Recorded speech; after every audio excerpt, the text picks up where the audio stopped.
Hey everyone, so I haven't been happy with the audio quality I've been getting recently because one microphone's been louder than the other and I've just had issues, so I've actually looked into a way of getting better quality audio. This is the product that I'm using, Focusrite device. I might actually leave an affiliate link in the description, so if you guys want to check this out on Amazon then go ahead. If not, then don't worry, whatever really. I personally find this product and this brand to be really good. Kind of a recommendation, but not really sponsored or anything like that, but yeah, I'll just leave an affiliate link down there anyway. So let's look how we can actually configure our device so that it sounds much better, and so that we have two different audio channels and each one can be sort of individually made to do cool stuff. So we are going to go, firstly, if you've seen OBS here, this is what I used to record generally speaking. We're going to go to settings, then we are going to go to audio. What you'll typically see here is your mic/auxiliary audio will be set to whatever it's set to. Your input directly below this, we can set another microphone up. Now just make it the same as the first one, so you basically got two inputs from the same device here. Click OK or apply if you want to, and now you can see in our audio mixer we have two different audio channels, and we are going to click on the three little dots here and go advanced audio properties for one. Now this will basically show you all the audio that you have kind of coming in. So I have three different channels coming in, which is the desktop audio, and then I have the microphone kind of duplicated here. So we're going to leave the desktop audio with the balance in the middle. We're going to move one of the microphones all the way to the left and the other one all the way to the right. Now basically what this does is it kind of creates two mono channels which we can monitor and control separately. Congratulations, you now have two input channels. Now there's a lot of stuff we can do with this, so I'm going to go over the two microphone input channels firstly. Next we're going to click on the options and go filters. Now it is recommended to have a noise gate at the top, but I've kind of put noise suppression at the top, and the reason is I kind of figure, if you follow my logic, that I don't really want noise to be triggering my noise gate. The noise gate basically looks at the volume and says if the volume is over a certain level, then start making sound. And this is set to RNN noise, good quality, more CPU usage. I believe this is the default module. There's a lower CPU usage one and a higher CPU usage one. I've gone for the RNN noise personally. Next, I've got the noise gate. You need to play around with these settings, but generally speaking, the open threshold is how much sound is actually needed to open the channel so that you can hear me say something on the microphone. And this one at the top is when the microphone should stop. So the close threshold, I've set this one so you have to make more noise in order to trigger the microphones. Just to go over the settings, the attack time refers to the amount of time that it takes to open the channel.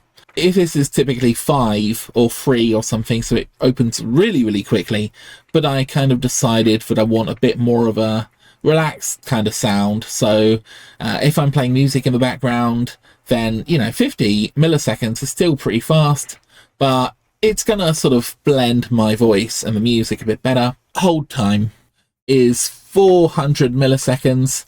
I believe that's the amount of time that the gate stays open before it begins to close, and then the release time is after you've stopped speaking. How long does it take to basically close the channel? So 450, whatever, seems to work for me. And these are quite high. I kind of like the sound because it kind of eases in and out a bit more, but obviously you can configure it to whatever you want. I've also got a gain here, so the gain is increased by 16, which seems to boost up the sound of the microphone a little bit. I'll explain my logic as well. The limiter is the maximum amount of sound which can go into the computer. So if I yell loudly, hopefully the limiter will kick in and it won't go over minus 2.5 decibels. And the release is basically the amount of time it kind of blends. If the release is too low, what you end up getting is a lot of really choppy sound at the higher end. Now, I've basically duplicated this on the other channel as well. The limiter and everything is the same. Now, okay, the theory here, I said I was going to explain the theory. The sound is boosted up in both microphones, so you should get a fairly consistent amount of sound going into the computer, but both have a limiter.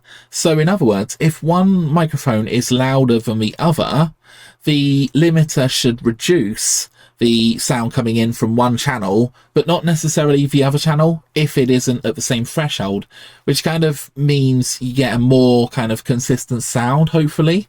At least that's the theory I'm working with.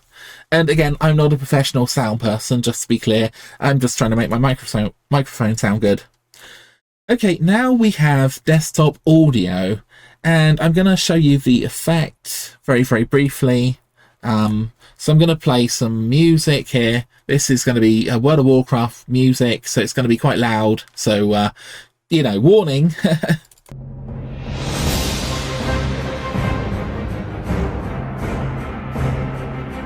So, when I speak, the music which is coming in from the desktop channel is basically reduced. So this actually means that I can speak over the music, and if everything is configured correctly, then you guys can kind of hear me clearly, and you can still get a little bit of the music in the background. Okay, cool. The music has stopped, and I'm going to show you what I've done with the desktop audio. So again, I'm going to go to the three dots here, and I'm going to go to I think we've looked at advanced audio properties, so I'm going to go filters. Now I have something called a compressor on this channel. In fact, I have two compressors. Now the important thing here is that you choose the microphone source that you want to trigger the compressor. I've obviously gone for mic aux 1, which is I think it's my left channel, but it doesn't really matter. What I've done is I've set it to both of these to my left channel, for example. What that basically does is when the left channel makes noise, the compressor will kick in and it will reduce the amount of sound going into the computer from the desktop audio input. And as you can see, the ratio is the amount of sound which is reduced. Now this goes up to 32, which is actually quite a lot, but I actually want a little bit more than 32. So what I've done, I've duplicated the compressors. I've set them both to 20. This seemed to be sounding best to me, but yeah, you guys again can be the judge. And again, you've got to change all these settings basically based on your environment. Is it super noisy in your environment, or is it quite quiet? What kind of effect do you want to go for? Do you want to go for a lot more sort of kick, or do you want to go for a more sort of casual blending of sounds? But anyway, this is my setup for compressors, and I hope so. And then lastly, we have a limiter of -4 decibels. And I think it's important to take note of the release here. So I've actually set the release to 800 milliseconds.